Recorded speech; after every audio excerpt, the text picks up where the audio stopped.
부모가 처음인 우리 모두에게 건네는 다정한 위로.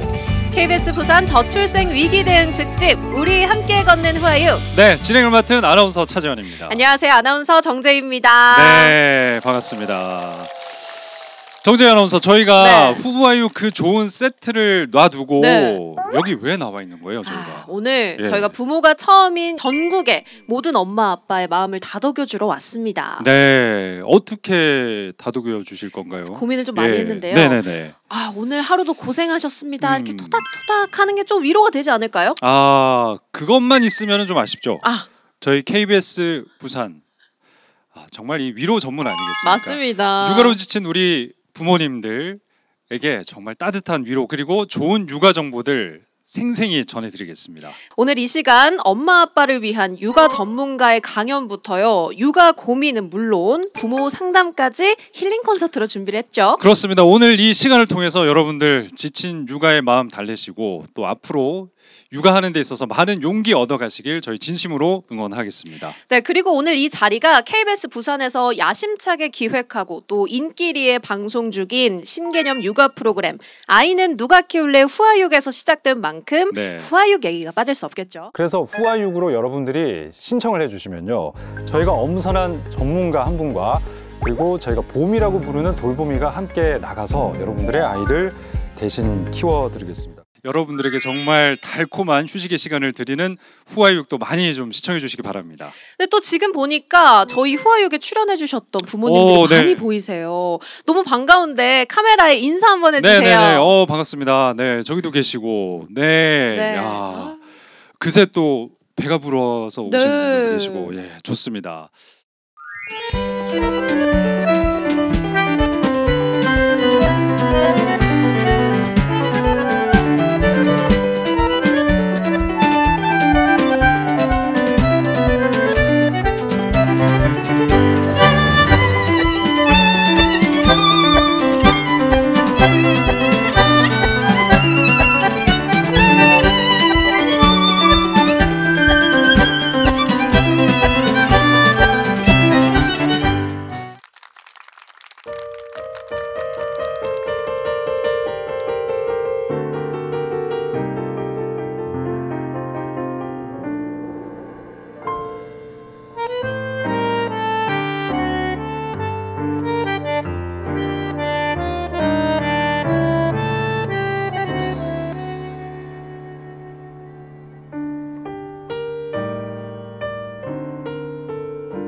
우리 함께 걷는 후아육 시작을 할 텐데요. 첫 번째 순서는 사실 이 육아 정보가 온라인상에 어마어마하게 넘쳐나잖아요. 그 중에서도 정말 엄선해서 여러분들 육아에 진심으로 도움이 되는 정보만 전해드리는 분입니다. 이민주 육아연구소의 이민주 소장님 강연 무대로 모시겠습니다. 박수로 환영해 주시길 바랍니다.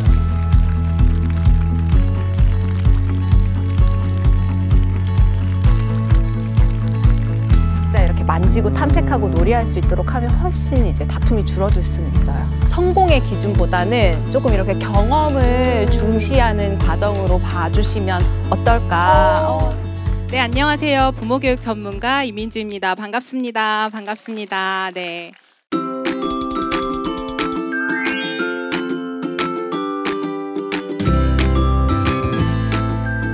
평일 저녁에 이렇게 아이 맡겨두고 오시기가 쉽지 않으셨죠?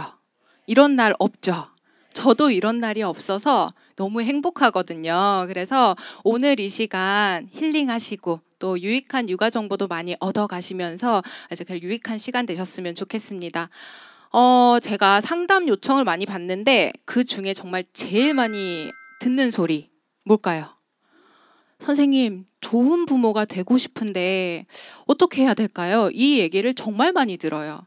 여러분도 좋은 부모가 되고 싶으시죠? 저도 마찬가지예요. 그러면 이 좋은 부모는 어떻게 하면 정말 좋은 부모가 될 수 있을까? 되게 많이 고민을 하게 되는데요. 오늘 좋은 부모로 또 행복한 육아 하실 수 있도록 제가 몇 가지 실천할 수 있는 꿀팁을 알려드리려고 합니다. 제가 하루 중에 휴대폰 DM을 많이 받는 시간이 있어요. 휴대폰이 가장 많이 울리는 시간. 언제일까요? 보내셨어요? 저한테? 맞아요. 10시부터 12시는 제 알람을 꺼놔야 돼요. 그 시간이 정말 휴대폰 알람이 많이 울리는데 이렇게 대체적으로 이렇게 내용을 보면요. 대부분이 오늘도 참지 못하고 소리를 질러버렸어요. 저는 도대체 왜 그럴까요? 보내셨죠? 네. 이렇게 아이를 냉정하게 쏘아붙이고 나니 옆에 자고 있는 아이 보니까 너무 마음이 아파요. 이런 얘기들을 정말 많이 하시거든요. 실제로 우리 어머니들이요. 육퇴할 시간, 아이를 재울 시간이 되면 정말 지칠 대로 지쳐 있어요. 아버님들도 마찬가지고요. 그러다 보니까 재울 때 이렇게 애정으로 재워주면 좋은데 어떻게 해요, 우리? 눈 감아. 이제 그만. 쉿. 이야기 그만. 이렇게 하고 이제 재우고 나면 이렇게 또 잠든 아이를 보면 마음이 말랑말랑해져요. 그래서 아이 재우고 이렇게 나와서 좀 환기하는 시간을 가지면 좋으련만 우리 어머니들 옆에서 뭐 하세요? 아이 옆에서 발가락 만지고 또 손 냄새도 맡아보고 하다가 사진첩 열어서 우리 아이 사진을 봅니다. 보다 보면 어디까지 가요? 신생아까지 가는 거예요. 그럼 눈물이 나요, 안 나요? 오늘 했던 자책감을 가지면서 이렇게 눈물을 흘리면서 이제 저한테 반성문 같은 DM을 이렇게 보내는 거예요. 육아를 하면서 꼭 해야 될 게 뭐냐라고 물어보시면요. 저는 오늘의 마음은 오늘 전하세요라고 말씀을 드리고 싶어요. 여러분, 잠자리 독서 다들 하시죠? 다들 하시죠? 왜 하시죠? 자기 전에 책을 읽어주면 아이들 창의력이 발달하고 두뇌가 발달한대 해서 잠자리 독서를 그렇게 챙겨서 해주세요. 그쵸? 근데 책을 읽어주고 나면 우리 아까 했던 건 뭐예요? 이제 그만, 책 끝났지, 쉿, 이야기 그만, 불 껐어, 이렇게 가거든요. 근데 사실은 제가 아이가 말이 트기 전부터 한 생후 16개월부터 실천하고 있는 거가 잠자리 대화예요. 물론 아이한테 우리 잠자리 대화 시간이야 하진 않지만 그 시간 동안에 오늘 하루 어땠어? 오늘 행복한 일 있었어? 오늘 혹시 속상한 일은 없었어? 이런 것들을 물어봐요. 근데 제가 2돌 전부터 시작했더니 그때는 사실은 독백 수준이었어요. 애는 서서 가드 잡고 흔들고 난리예요. 근데 어느 순간 말이 트고요. 그 시간이 반복되니까 아이가 저한테 엄마 오늘 좋은 얘기하고 자야지 이렇게 얘기를 하는 거예요. 제가 좋은 얘기라고 해준 적도 없는데 이 아이는 그 시간이 굉장히 좋은 시간, 좋은 얘기를 하는 시간이라고 느꼈나 봐요. 우리 부모님들도 오늘 가시면 잠자리 대화를 나눠보세요. 우리 아이들이요. 언젠가는 사춘기가 옵니다. 그쵸? 방문을 쾅 닫고 들어갈 그 시기가 올 때 이 2~3살부터 차곡차곡 이렇게 두텁게 마음을 쌓아놓고 유대감을 쌓아놓으면요. 방문은 닫힐지언정 사실 마음의 문까지 그렇게 쾅 닫진 않을 거거든요. 그래서 저는 육아할 때 꼭 해야 될 거 뭐냐 물으시면 오늘의 마음은 오늘 전하세요라고 당부를 드려요. 오케이. 사과 좋아? 아랫니를 닦고 앞니도 닦고 어금니를 닦아요. 오 잘하고 있어.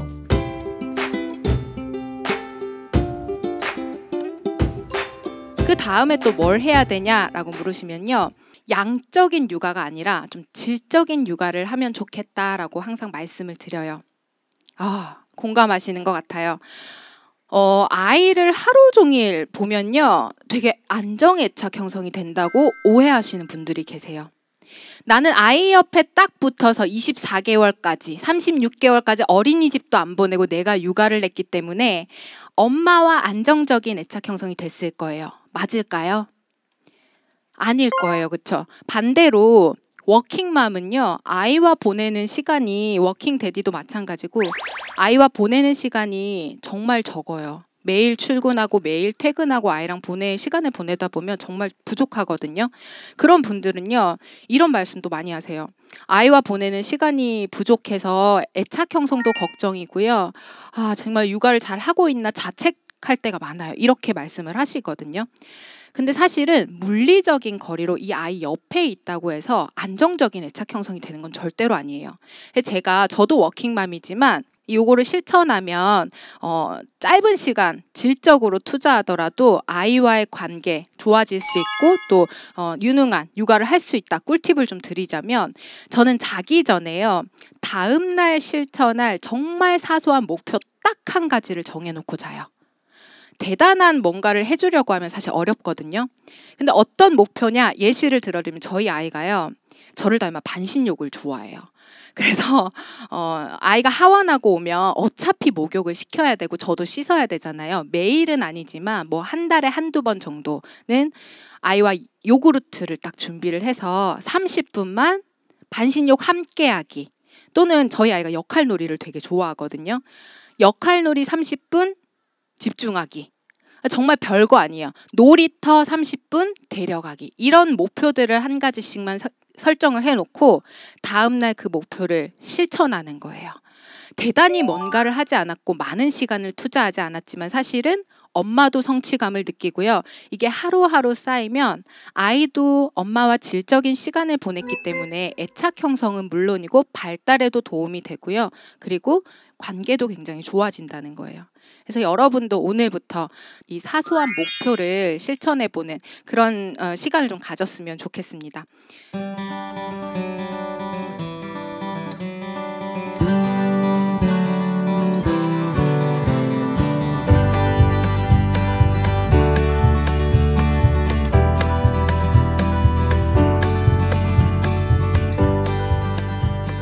마지막 꼭 했으면 좋겠는 거.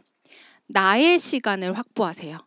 이거는 저도 마찬가지고요. 꼭 하셨으면 좋겠다라는 생각이 드는데, 왜냐하면 이렇게 하루 육아를 하고 나면요, 환기할 시간이 사실 없어요. 그쵸? 환기를 해도 되는데 힘들고 지치니까 어영부영 육퇴한 시간을 보내다가 다음 날을 맞이하는 경우가 많아요. 기계도요, 썼으면 과부하가 걸리지 않게 좀 이렇게 쉬는 시간을 줘야 또 잘 돌아가잖아요. 마찬가지로 여러분도 지친 육아를 하고 나서 그날 환기하고 그날 리셋을 시켜놔야 다음 날에 여기서부터 시작할 수 있어요. 근데 이 시간이 없으면요, 이미 벌써 여기서부터 이만큼 차 있는 여기서부터 시작을 하는 거예요. 그래서 어머니들이 저는 왜 이렇게 애가 조금만 뭐 해도 예민하고 욱하는지 모르겠어요, 이 말을 하거든요. 내려가지 않았기 때문에. 그래서 여러분, 환기하는 시간을 꼭 가져야 되는데, 저 같은 경우에도요, 제가 일도 놓치기 싫고 이렇게 환기도 놓치기 싫어서 노트북을 가지고 일을 하면서 저는 또 드라마 예능 보는 거 되게 좋아하거든요. 그러니까 TV도 켜놓고 이렇게 했더니 이것도 저것도 안 되더라고요. 그래서 어느 순간에 일 잠깐 포기하고, 정말 긴 시간 아니에요. 40분 정도 작은 탭만 들고, 제가 반신욕 좋아한다 그랬잖아요. 이렇게 욕조로 들어가서 드라마 예능을 봤어요. 너무 환기가 되는 거예요. 별거 아닌데. 그래서 여러분도 육아하실 때 나만의 소확행이죠. 소소하지만 정말 확실한 행복을 좀 찾으셨으면 좋겠어요. 그게 운동이 됐든 뭐 카페를 다녀오는 게 됐든, 그리고 우리 아버님들 육퇴 후에 게임을 하셔도 좋고요. 웹툰 보셔도 좋고요. 그리고 신개념 육아 프로그램 우리 후아육을 좀 봐도 좋고요. 그래서 환기하는 시간을 가지면서 우리가 규칙적으로 나를 조금 환기하고 에너지를 채워갈 수 있는 그런 육아를 조금 오래오래 해가셨으면 좋겠습니다. 감사합니다.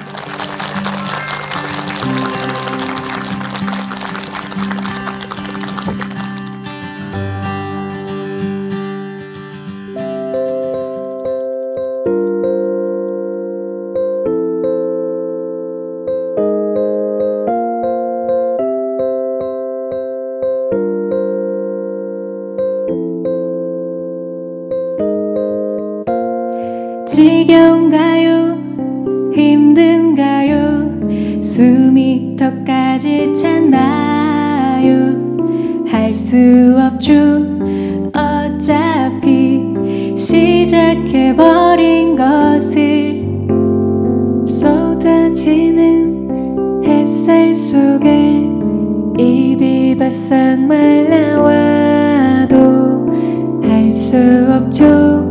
창피하게 멈춰설 순 없으니 단 한 가지 약속은 틀림없이 끝이 있다는 것.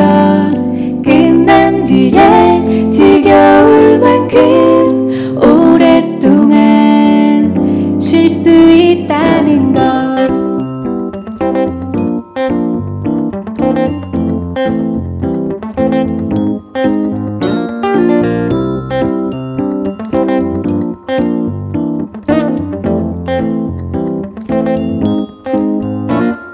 쏟아지는 햇살 속에 입이 바싹 말라와도 할 수 없죠. 창피하게 멈춰설 순 없는 걸. 이유도 없이 가끔은 눈물 나게 억울하겠죠.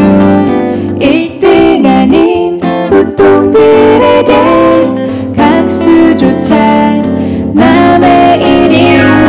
단 한 가지 약속은 틀림없이 끝이 있다는 걸.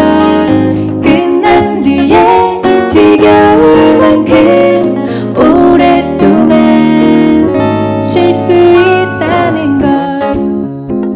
뚜뚜뚜 뚜뚜뚜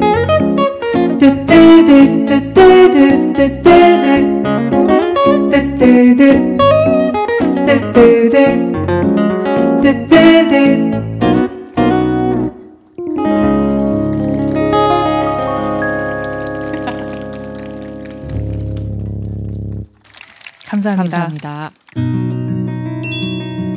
네, 엄마 아빠의 지친 마음을 달래주는 힐링 콘서트 후아육 함께하고 계십니다. 네.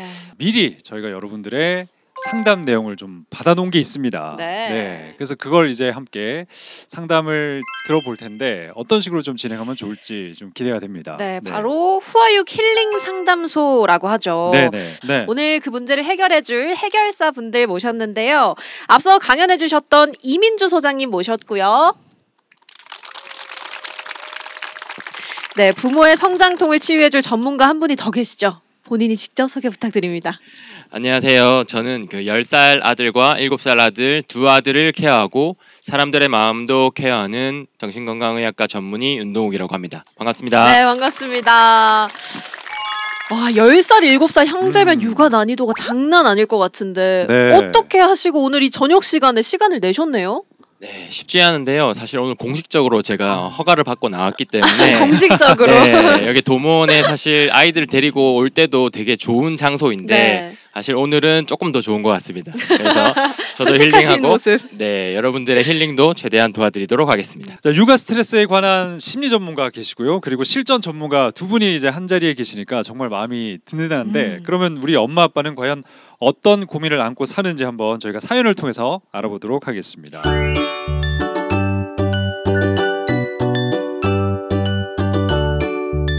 네, 첫 번째 사연입니다. 안녕하세요. 연년생 두 아들을 키우고 있는 30대 엄마입니다. 저희 부부는 서로 잘 맞는 편이에요. 대화도 잘 통하고 둘만 있을 땐 연애할 때처럼 알콩달콩 사이가 좋습니다.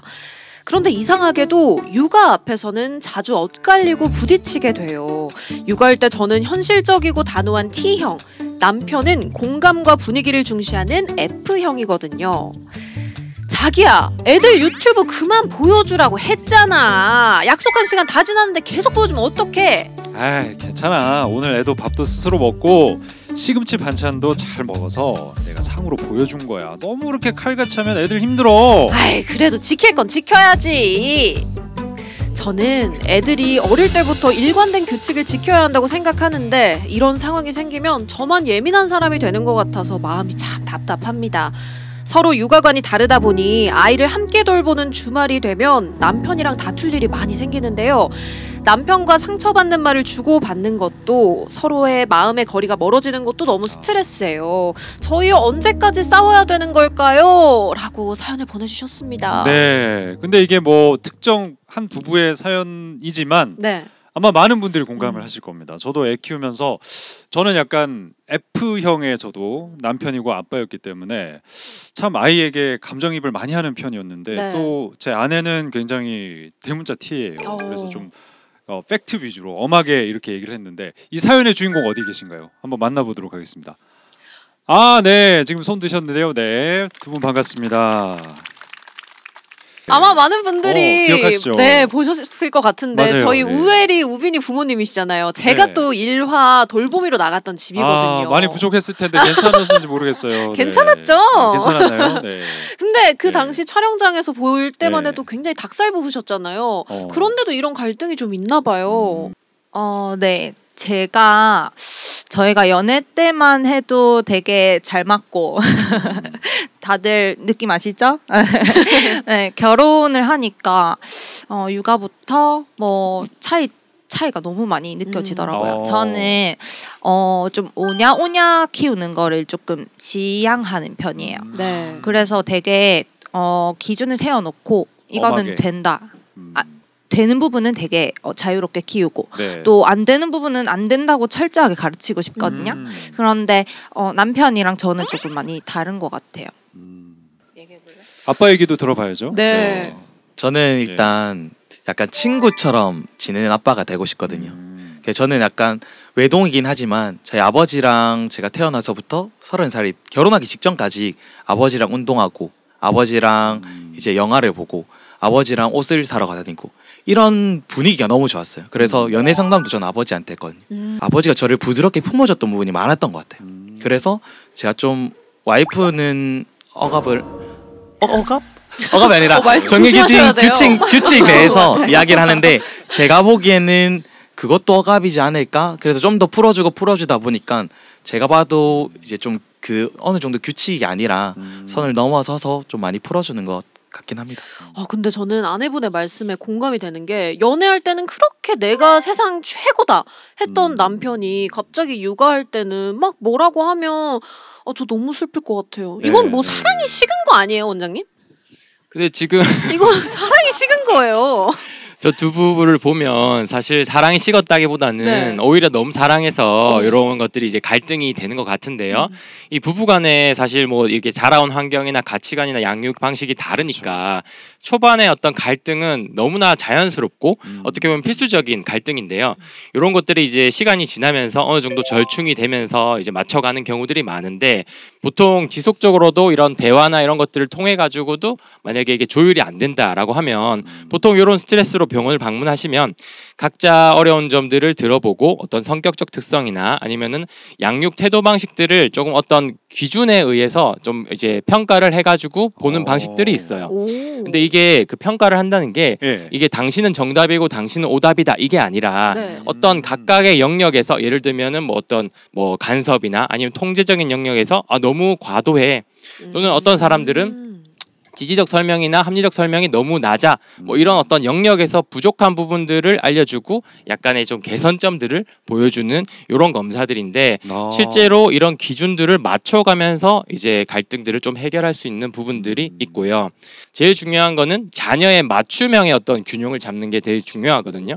왜냐하면 지금은 이제 뭐 내가 맞다, 네가 맞다, 뭐 이게 더 나을 것 같은데 이게 추측인 건데 결국은 아이의 어떤 기질적인 특성과 성격적인 특성들을 바라보면서 우리가 어떻게 해줘야 되는지 이런 것들을 좀 잡는 게 중요하고 아이들이 크다 보면은 이제 뭐 종합 심리 검사 같은 것들을 좀 객관적으로 해서 좀 더 아이들의 기질에 맞춤형으로 우리가 균형을 잡을 수 있습니다. 그런 방법이 사실 있네요. 먼저 해야 될 거는 방식의 다름을 인정하는 거 아닐까요, 선생님? 근데 예. 어쩔 수가 없긴 해요. 네네네. 내가 자란 환경과 상대방이 자란 다르니까. 환경이 너무너무 다르기 때문에 근데 사실 또 저는 좀 안심되는 부분이기는 해요.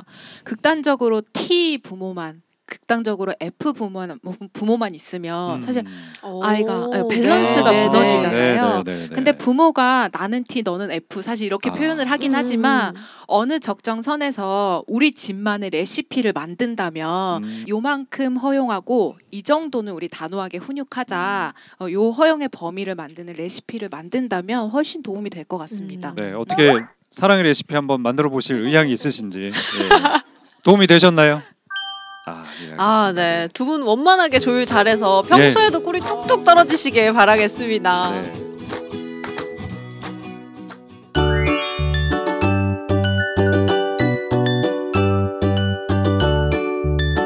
자, 안녕하세요. 5살, 3살 남매를 키우고 있는 엄마입니다. 제가 요즘 아이들을 대할 때 감정 기복이 심한 것 같아서 고민입니다. 큰일이 벌어진 것도 아니고 일상적인 소소한 상황인데도 아이가 생떼를 부리면 저도 모르게 큰 소리로 윽박지르고 말아요. 엄마, 미끄럼틀 더 타고 싶어. 에이, 안 돼. 시간이 많이 늦었으니까 얼른 집에 가서 밥 먹어야지. 아, 싫어. 더 타고 싶단 말이야. 더. 재환이, 이제 그만. 너 이렇게 하면 다시는 여기 안 온다. 엄마, 무서워. 싫어. 기분이 많이 나빠 보이시는데 괜찮으세요? 아이가 더 놀고 싶어하는 걸 머리로는 이해하지만 입 밖으로는 한숨과 짜증, 협박이 절로 나오고요. 또 이게 지나고 나면 미안함, 죄책감, 이게 반복되는 상황입니다. 저는 왜 이렇게 화를 참지 못하는 걸까요? 제가 이상한 걸까요? 네. 자, 이 사연을 봤는데 이 사연의 주인공 어디 계신가요? 네. 전혀 화를 안 내실 것 같이 네. 온화한 표정이 아까 노래도 정말 열심히 소녀같이 잘 따라 부르시던데 소개 좀 부탁드리겠습니다. 저는 44개월 딸이랑 그리고 24개월 아들을 키우는 김보람, 김양섭입니다. 네, 반갑습니다. 네, 이렇게 좀 그렇게 화를 많이 내시고 스스로 자책도 많이 하는 그런 상황이신 거예요 지금? 조금 아이의 말을 좀 들어주면 되는 거를 이해는 하지만 저도 지칠 때 있으면 이제 그게 말이 튀어나오거든요. 좀 강한 협박성의 얘기를 하신다는 거죠, 그러니까. 네, 이제 너 다시는 놀이터보다 거절한다는 것처럼. 네네네. 너 이러면 뭐 사탕 안 줄 거야. 너 이러면 다음에 아빠랑 놀러 안 갈 거야. 이런 말을 안 되는 걸 알면서도 이제 자주 아니더라도 조금 많이 아이가 많이 투정 부릴 때 좀 그렇게 하는 것 같은데. 그 부분이 너무 고민돼서. 근데 사실 이 몸이 지치면은 감정이 앞서는 게 당연한 거잖아요. 사람인지라. 네, 그래서 사연도 그런 내용이 많더라고요. 아이에게 욱하지 않고 현명하게 화내는 방법을 알려주세요라든지 정신적으로 힘들 때 극복하는 방법을 알려주세요. 이런 질문이 되게 많았거든요. 사실 저도 육아모시지만 육체적으로 힘든 건 알겠어요, 육아가. 근데 정신적으로도 힘든 건가요, 선생님? 그렇죠. 사실 정신적으로 힘든다는 게 약간 좀 스며들듯이 이제 찾아오기 때문에 우리가 알아차리기도 힘들고 이걸 어떻게 대응해야 될지도 모르기 때문에 힘든 겁니다. 사실 여기 계신 많은 부모님들께서 이제 부모가 된다는 게 얼마나 가치 있고 어떻게 보면 약간 행복한 일이잖아요. 그런데 우리가 심리적으로나 아니면 관계적으로나 아니면 신체적으로나 여러 가지 변화에 휩싸이기 때문에 이 상황 모두가 사실은 우리에게는 스트레스라는 것이죠. 네, 스트레스는 사실 정신의학에서 얘기하는 거는 무조건 부정적인 것만 의미하는 건 아니고요. 긍정적으로 큰 변화가 있을 때에도 스트레스라고 해요. 이 스트레스를 생활 사건에 있어서 어떤 점수화로 만든 척도가 있는데 예를 들면 이제 가장 높은 게 이제 배우자의 사별입니다. 배우자의 사별이 100점이에요. 그러면은 이제 이혼 같은 경우에는 한 79점 되거든요. 자, 그러면은 이제 결혼이나 출산 같은 거는 몇 점 정도 될 것 같으세요? 결혼 출산도 스트레스로 치면은 적은지는 않을 것 같은데요. 그래요? 네. 저는 한 30점? 30 정도. 긍정적인 것도 이제 스트레스가 될 수 맞아요. 있다고 하셨으니까 한 60, 70 정도 그렇죠. 되지 않을까요? 이게 결혼하신 분들은 조금 이제 결혼에 대한 스트레스를 좀 높게 보고 조금 미혼이신 분들은 조금 낮게 보는 낮게 보는 경우가 있는데요. 50점입니다. 네. 50점이고 출산 이후에 새로운 어떤 가족 구성원이 생기는 것이 이제 한 39점 정도 된다고 볼 수 있죠. 그러니까 39 정도 상당히 높은 거예요. 네. 다니던 직장을 해고당하는 게 47점인데. 근데 결혼 출산이 50이에요? 50점, 39점. 다 더하면 89점. 와. 상당히 높죠. 네. 그렇기 때문에 우리가 지금 겪고 있는 어떤 스트레스가 적지 않다는 겁니다. 너무나 우리가 스트레스 받는 게 당연한 거고, 이 스트레스 반응으로서 나타나는 여러분들이 느끼는 감정, 뭐 불안하다, 우울하다, 그 다음에 가슴이 두근거리다, 어지럽다, 이런 여러 가지 스트레스 반응들이 너무나 당연한데 이게 관리되지 않은 스트레스가 계속 이어지면 번아웃으로까지 갈 수 있다는 거죠. 번아웃 자세히 설명해 주셨으니까 네. 제가 아이들 실질적으로 이제 현실 육아에서 좀 적용할 수 있는 팁을 조금 드리자면, 우리가 사실 3살, 5살 아이 키우고 계시잖아요. 3살, 5살 아이들이 말을 안 듣는 게 우리 엄마 아빠가 잘 못해서일까요? 3살, 5살이 말 잘 듣는 게 사실 이상한 거예요. 이게 너무 완벽하게 내가 하지 못해서라는 자책보다는 당연히 지금 이런 과정이구나라고 생각해 주셨으면 좋겠고, 그리고 화가 나잖아요. 그쵸? 근데 우리가 훈육해야 되는 순간에 훈육하지 않으면 애가 잘못될 것 같단 말이에요. 그렇게 생각하지 마시고 화가 날 때는 훈육하지 않으셔도 돼요. 엄마 지금 너무 화가 나서 지금 얘기 못할 것 같거든? 잠깐 기다려 줄래? 이 과정을 통해서 아이들이 화가 날 땐 소리 지르고 윽박 지르는 게 아니라, 남을 상처 주는 말을 하는 게 아니라 내가 마음을 가라앉힐 시간을 잠깐 가지는 거구나, 이렇게 생각할 수 있고, 그것 또한 배울 수 있거든요. 그렇기 때문에 내가 감정이 조절이 안 될 때는 잠깐 시간을 가지는 것도 팁이 될 수 있습니다.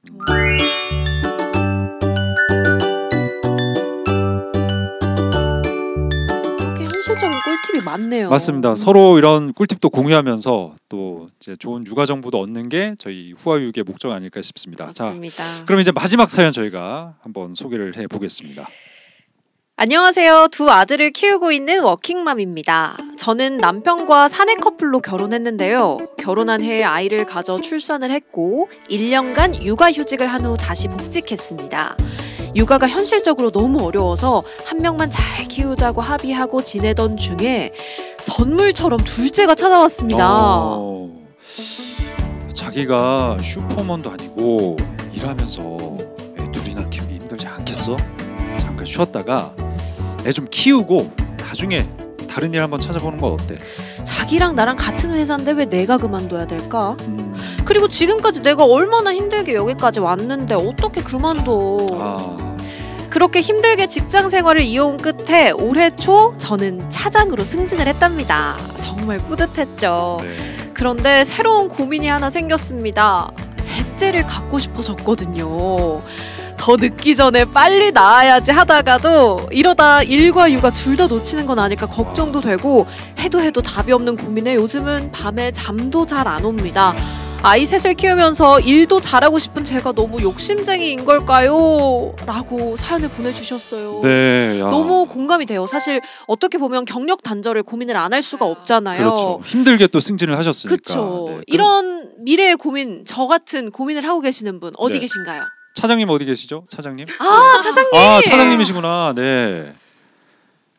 욕심이 좀 많으신 거 아닙니까? 어떻습니까? 네, 본인 스스로 생각하기에. 예. 원래 딸을 가지고 싶었었는데 2 아들만 있다 보니까 최근에 이제 저희 신우가 딸을 낳았는데 이렇게 아기를 계속 보고 이제 있다 보니 내가 만약에 아이를 놓으면 우리 딸은 어떤 모습일까라는 상상도 하게 되고 자꾸 아기가 이렇게 눈에 아른거리더라고요. 그래서 시도를 해볼까라고 생각을 했다가도 괜히 시도를 했다가 제 욕심 때문에 지금 키우고 있는 아이들도 제대로 키우지 못할 것 같기도 하고 이제 진급도 했는데 회사에 조금 더 이렇게 진급을 시켜줬으면 그만큼 몫을 해야 되는데 그렇게 하지 못할 것 같다라는 생각도 들고 여러 가지 걱정이 돼서 이도저도 못하고 있습니다. 어렵습니다. 근데 제가 만났었던 그 상담을 진행했었던 분 중에 네네. 너무 비슷한 분이 계셨는데요. 그분은 결국 셋째를 낳으셨어요.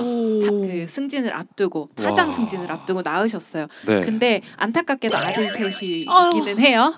어떡해. 똑같은 이유로 고민하셨는데 아들 셋이기는 해요. 다행히도 시어머니께서 친정어머니께서 조금씩 도와주시고 아이들도 첫째 둘째가 이제 동생이 생기니까 생각보다 좋아하고 잘 또 육아를 또 도와주기도 하고 그러더니 지금 거의 한 8, 9년 지났는데요. 아들 셋이 너무 든든해서 엄마가 오히려 일에 너무 집중을 잘 할 수 있는 거예요. 네. 아들 셋에 남편이 너무 든든하게 지원을 잘 해줘서. 네. 그래서 지금 당장 일이냐 육아냐보다는 내 인생의 그 끝이라고 하면 좀 그렇지만 멀리 봤을 때 먼 훗날 내가 바라는 그 꿈, 방향이 어떤 모습일까를 좀 생각해 보시면 조금은 마음이 가벼워지지 않을까라는 생각이 듭니다. 네. 어떻게 좀 도움이 되셨나요? 네, 정말 많은 도움 됐습니다. 아, 그러면 어떻게 결정하셨어요? 네, 딱 yes or no로 해주십시오. 네. 남편이랑 다시 또 상의를 해봐야 알겠습니다. 네. 아, 참 이렇게 고민을 나누고 또 상담을 듣다 보니까 조금은 약간 걱정스러운 표정으로 함께 들으셨던 우리 엄마 아빠들도 좀 얼굴이 펴지신 것 같습니다. 네. 오늘 우리와 함께 고민을 나누고 또 좋은 말씀 해주신 윤동욱 원장님, 이민주 소장님께 여러분 뜨거운 박수 부탁드리겠습니다.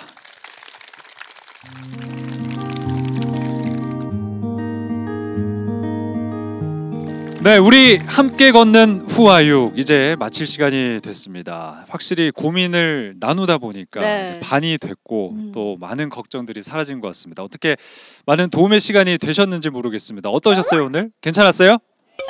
아, 네, 고맙습니다. 네. 저희가 힘을 얻는 것 같습니다. 맞습니다. 네. 사실 오늘 우리가 함께한 시간은 길지 않았지만 이 기억은 오래오래 남아서 반복되는 육아에 지칠 때마다 작은 위로가 됐으면 좋겠습니다. 네, 지금 이 순간 함께 또 육아에 동참하고 계시는 많은 우리 엄마 아빠들 오늘도 수고했어 라는 말을 전하면서 저희는 물러가도록 하겠습니다. 마지막으로 옥상 달빛이 준비한 힐링 무대를 전해드리면서 저희는 여기서 인사드리겠습니다. 함께해 주신 여러분 고맙습니다.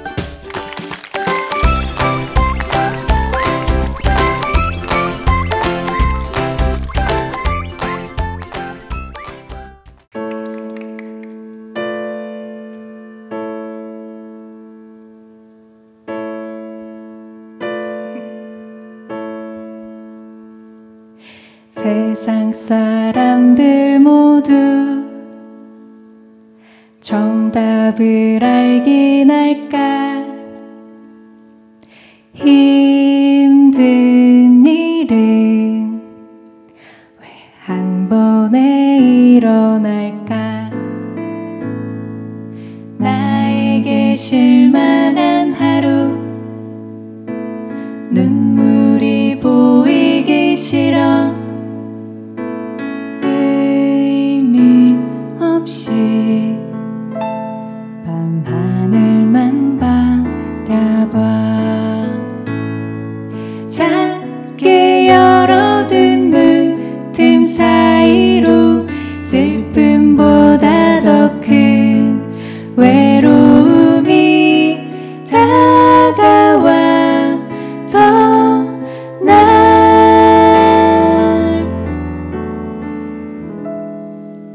수고했어 오늘 수고했어.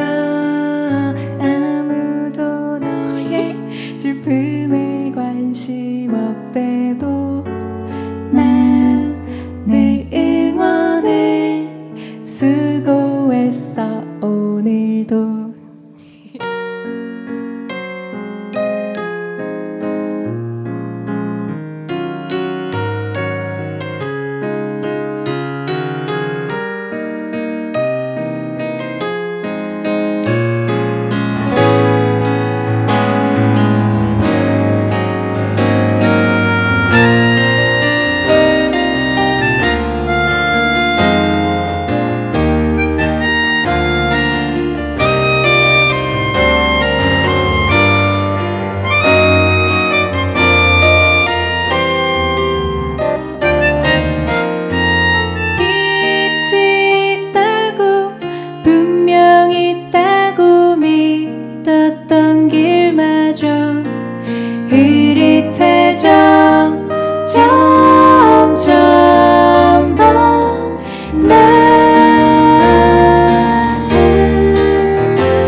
금에 관심 없다도 난 늘 응원해. 수고했어 수고했어 수고했어 오늘도.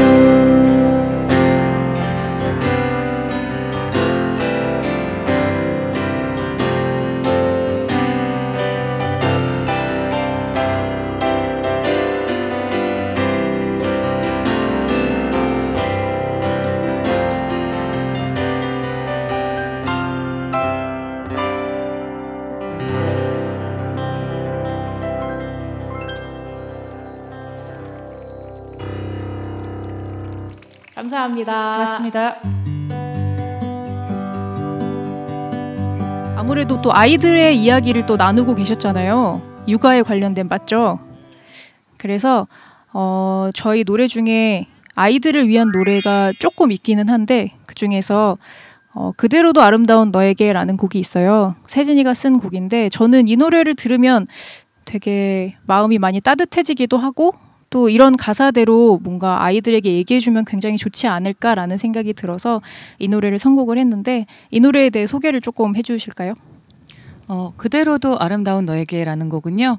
그 사람이 그냥 만들어진 그 지음받은 그대로도 사실 바뀔 필요 없이 완전하다라는 이야기를 하고 싶어서 만들게 된 노래입니다. 이 노래 오늘 들으시고 아이들과 함께 나중에 또 같이 들으셔도 좋을 것 같아요. 네. 그러면은 이 곡은 자리를 잠시 바꿔서 저희가 노래를 불러보도록 하겠습니다.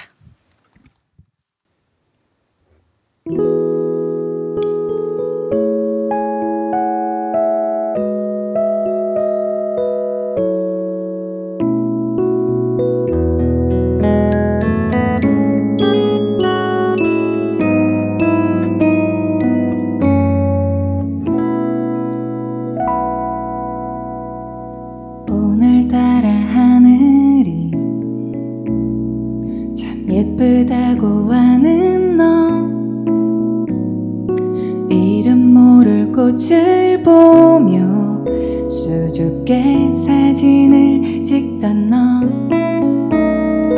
TV에서 본 영화가 슬프다고 펑펑 우는 너. 난 아직 어리고 서툴다고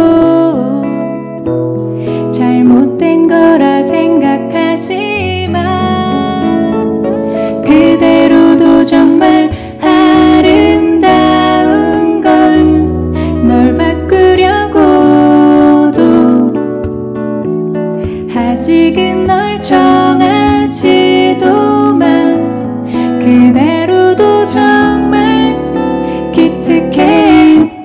엄마 아빠가 서로 눈을 마주한 그 순간부터 넌 오래전부터 넌 이미 완전한 모습인걸.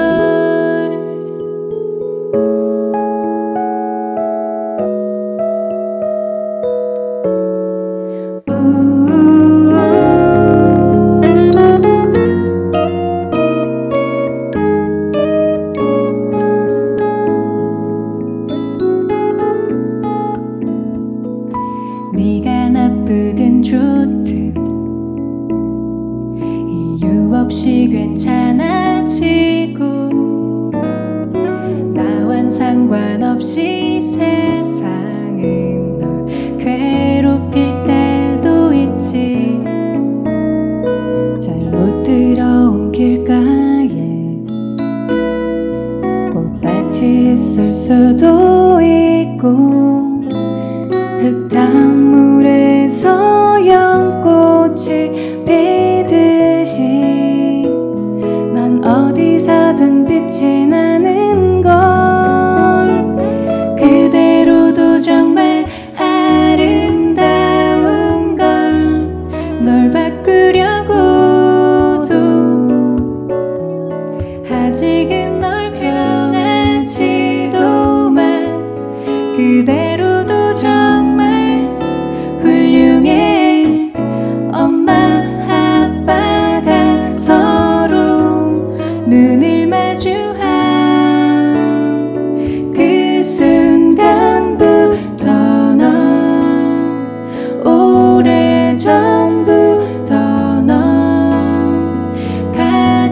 소중한 너 이미 완전한 모습인걸.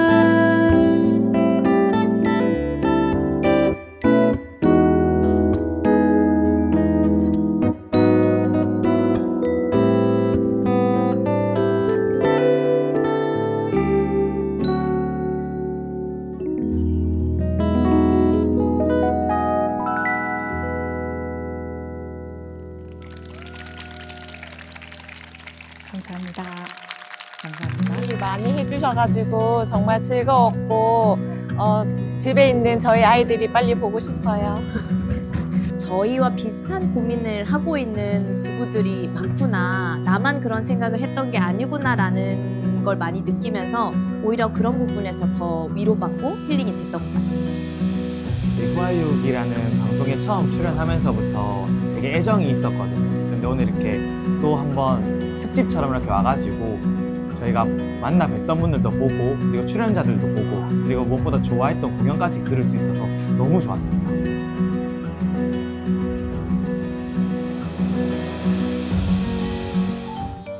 저출생 위기 극복 KBS가 함께합니다.